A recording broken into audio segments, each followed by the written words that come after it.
Hello everyone and welcome to Sinful Gaming. I hope you're all doing well, I hope you're all staying safe, and most of all, I hope you're all fighting that war against the grey. Today's video, I want to talk Warhammer 40,000, and today we're going to take a look, because it is Warhammer 40k 10th edition, at the 10 big things I am really liking in the new edition. Now, we did get sent out a pre-release version of Leviathan by Games Workshop, so thank you to them for allowing us to check out the amazing box set, and we'll take a look at the miniatures. We'll get some battle reports up very shortly for you all on that end, with all the miniatures in there. We're currently painting up the Space Marines as some blood drinkers, and the Tyranids will join our current Tyranid hive that we already have done on the channel, if you've seen that already in some of our previous battle reports. But yeah, this one I want to just talk about some of the things I'm really excited for, some of the things I really like at my first glance, after a few games, after sort of playing around with the mechanics, and all of that. I think there's a lot to be excited for in the new edition of Warhammer 40k. I think they've definitely sort of made up for many of the mistakes of 9th and indeed even 8th, 7th, 6th. I think this is probably, on the face of it, the best I've seen an edition come out in quite a long time for Warhammer 40k. So with that said, let's get cracking on. I've got a list of 10 things because, of course, 10 things for 10th edition. Why not? Let's get cracking into it. And so the first thing I think that's worth talking about is I really do dig the brand new Force Organization. The freedom it allows you to create your army with and play with the miniatures that you want to on the tabletop. Now, this does, of course, have maybe some drawbacks in that maybe we start to see particular combos of units and stuff like that, but there are restrictions in place, just a lot looser than what it used to be. So there's no more compulsory other than needing a character to be your warlord and include a unit in your army to actually play the game with. Now, you can't include the same unit more than 3 times, though this can go up to 6 if that unit is a battle line or dedicated transport unit. So this definitely allows you to take, some of those more common units again freely. But this, I think, just gives so much freedom. There were so many different attachments they had to play through, different hoops to get different things. This doesn't generally allow a lot of army mixing in the new edition. Allies are pretty much stripped right out of the game, though I expect when we see the data slates, these will somewhat change. I'm really excited for this. I like this sort of open sort of force org. I hope that this leads to having nice sort of well-rounded armies on the table and see where it goes. We have a similar sort of thing in Warhammer Age of Sigmar, and at times this can lead to very extreme armies on one end, like very monster heavy, very horde heavy, very elite unit heavy, but it does sort of balance out in the game as a whole. But I'll be really interested to see how this goes in 40k. It is a positive. It allows me to play the armies I want to much easier than going through all the different hoops I had to before. And so, number 2, continuing on sort of that ease of play, is the streamlined army rules. I really dig the idea of having so few of your army rules, so much less to have to worry about. A lot of the rules themselves are much more simplistic than they used to be. And, I think this has, maybe some of the more experienced players, some of the players that are maybe more into the game feel they've maybe lost something, but I definitely think this eases that barrier of entry, which was definitely in 9th edition becoming a quite high barrier of entry. And indeed, I think in both the main 2 games of Warhammer, the barrier of entry over the last 2 editions of the game has increasingly become much harder to get into. And I think we've gone a really good step in the right way with the streamlined army rules that they bring it sort of back, and you mix these with some of the units and stuff, and you can really create still some quite deep play from what it looks like already, but, with a much more simplistic baseline to play from.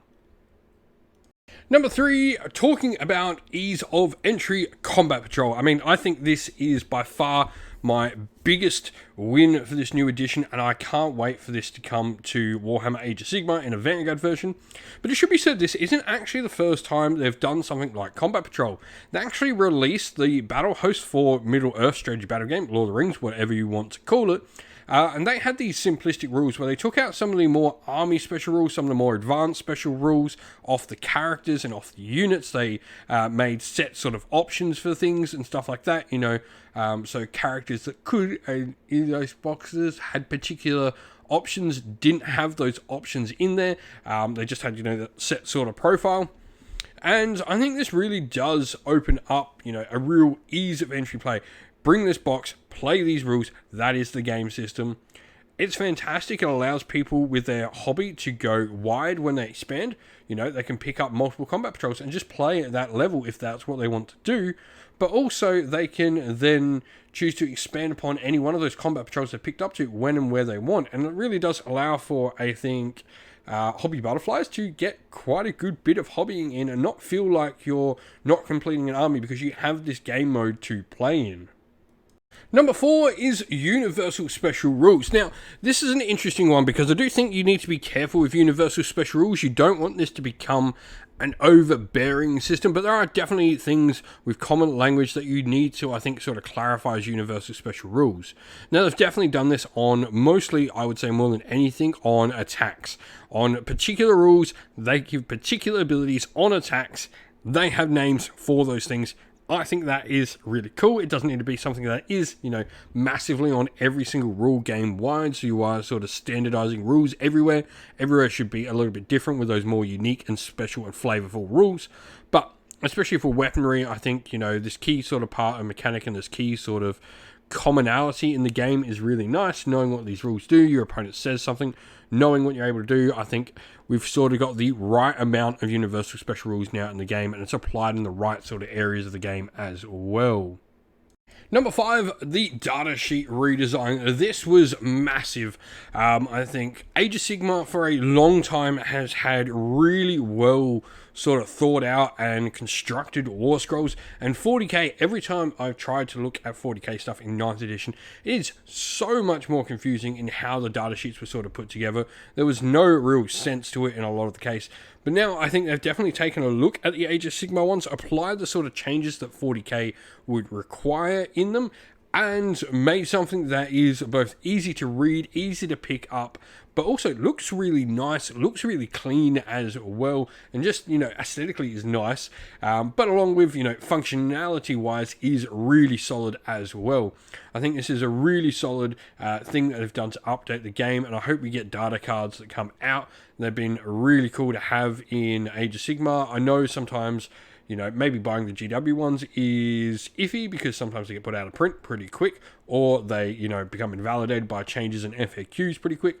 But being able to print your own ones out and have these sheets in this really nice formatted way is super, super useful to be able to play the game. Number 6, Psychic Powers. Now, we talked about the data sheets, and Psychic Powers have now become something that is just going to be on data sheets. They become either ranged attacks or abilities, and I think, you know, they really did explain this when they launched the edition, why they were doing it the way they are now, and because I look at this, once again, comparing it to Age of Sigmar, there is 2 armies in the game that do not have wizards. Every other army has wizards, and even those 2 armies that do not have wizards can have wizards put into them in various different ways. Not just one, but various and many different ways. Sorry, actually it's 3, not 2. Anyway, Psychic Powers, I like that they've taken these. This isn't something that needs to be universally sort of maintained. It didn't need to be an entire phase, so for particular armies, you know, I was playing Eldar. I remembered this quite clearly when I was playing an Ulthway Eldar army. I would spend, you know, a good 10 minutes on my Psychic phase where my opponent actually wouldn't have that phase at all. So it did seem like, you know, we were playing much more in my turn than they were in theirs. And it didn't really need to be that way because, like, they didn't have Psychics, they didn't deny. I was just rolling for myself. So having these things become what they are now, I think is a big change. That's positive for the game moving forward. I mean, lots of this was uninteractive anyway. So, you know, if you're playing an army like Tau with Eldar, it's not an interactive phase. It is just going, I roll 2 dice, cool, I passed. I roll 2 dice, well, I passed. Roll 2 dice, I failed that one. It's nothing to do with your opponent. This sort of just strips it back, puts it into the normal sort of flow of the game, and, you know, is much cleaner, I think, for it overall. Number 7, characters joining units. I really like this. I like that not all characters will be able to join units. There are going to be some bodyguard rules and stuff like that in the game as well, especially for some of the bigger characters, I assume, and monsters can't go in units. But I do, you know, like the idea of my lieutenants being able to jump in the squads and lead them and be those sort of secondary heroes that they are. And, you know, this just takes out the need for the sort of mini and metagaming that had to arise with the sort of snipers and stuff like that. And I assume snipers will still be able to pick models they shoot in a unit. now. I think that'll be the change to them. But for me, this is just solid all round. I like characters being in the units. It allows you to create a little bit of narrative about why your character joins this particular unit on a narrative aspect. It's really cool. Number 8, Crusade Changes. I really like the idea of what they're going to be doing with Crusade. Rather than having it as this separate sort of entity from, the main sort of narrative, they're really going to be pushing it, playing through the big movements of the game that we're currently playing and moving along with the addition. And I really like this idea. Obviously, we've got the Tyrannic War that's going to start. And we'll be doing plenty of Crusade stuff on the channel. But moving forward, you will have this, and then we'll get the next Crusade book that'll sort of come out. That'll give us, the next part of the story, and then we'll get the next part of the story from there. I like this idea on Crusade. I also like some of the simplicity and some of the changes I've made to the system internally as well. Seems to be, a much more streamlined and easy to follow system. It definitely had some issues in its aftermath sequence. I like that they really are pushing towards getting campaign over anything else. Your campaign sort of status and all of that is really what you're pushing for over anything to create the stories moving through the current narrative. Number 9, tough means tough. They've definitely sort of pushed this, and we've seen this in a lot of the data sheets. Things are tougher in the game, and AP has been stripped back a little in the game as well, which is nice. Obviously, there are things that haven't been stripped back, and there are definitely probably going to be some teething issues in the game to sort of get it where we want. There always is when we have new editions launch, and indexes are a thing. They can't possibly, with the amount of people that have playtesting, get everything right. But I think, there is definitely a lot of positivity in what I've seen. The big things, the things you don't want taken off the table so easily are going to be hard to take down. It's not impossible, but your opponent really has to commit to taking out big things now in order to get them off the table. I like the tough stuff being tough. I like Space Marines being hard to kill. I like, my Orcs and Mega Armor being able to wade through anything. This is what I want to see. I want to see my tanks, have basic sort of fire bounce off them. This is a positive thing for me. It really does sort of evoke the narrative of the game on the table for me. Number 10, clear terrain rules. I really like the terrain and the line of sight rules that they have now really strongly defined. While I know the changes might not be everyone's cup of tea, I think it's clear, I think it's concise, and I think it'd be really easy to sort of use these basic sort of terrain and line of sight rules in the new games. But that is my list of 10 things I've really liked seeing about the new edition and using in our first couple of games of it. I'd love to hear everyone else's thoughts if you've managed to have a squiz at the new core rules, things you're liking, having picked up out of it, that you're liking, that you've tried with the base sort of rules. Maybe we've seen already online from Games Workshop if you've tried playing with some of them already. Let us know your thoughts about it all down in the comments below. And so that's the end of the video. We hope you enjoyed it. If you did, please don't forget to leave a like and subscribe to the channel down below. And also, don't forget to drop a comment down below letting us know what you enjoyed about the video. If you'd like to come chat more with me and other members of our great little community here at Sinful Gaming, we have a Discord server that's linked down in the video's description. Also linked down in the video's description are the best ways to help support the channel. Either by grabbing yourself some channel merch, either through our Ko-fi or Teespring stores, or by supporting us directly via Patreon and YouTube members. As a special thank you to everyone who does support the channel via Patreon and YouTube members, we'd like to give you all a shout out. So thank you to our Patreons, Christian Weir, Soren, Kenny Lau, Outer and Shot First, Andrew Bowen, Cure Dynamic, JJ Austrian, Average Wargamer, Domir, Mark Harvey, James Cater, Benjamin Swallows, Red Martin, Iron Grinch, Colorblind Magic, Grimscold, and Andy C.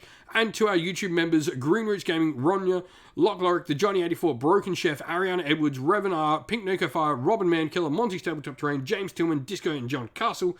And a special thanks to Lady Witchfox R and all the amazing people who do the moderation of our Discord server and groups who make everything we do possible. Thank you all so much once again for watching, for supporting the channel. Stay safe, stay well, and most of all, keep fighting that war against the grey. Ciao for now.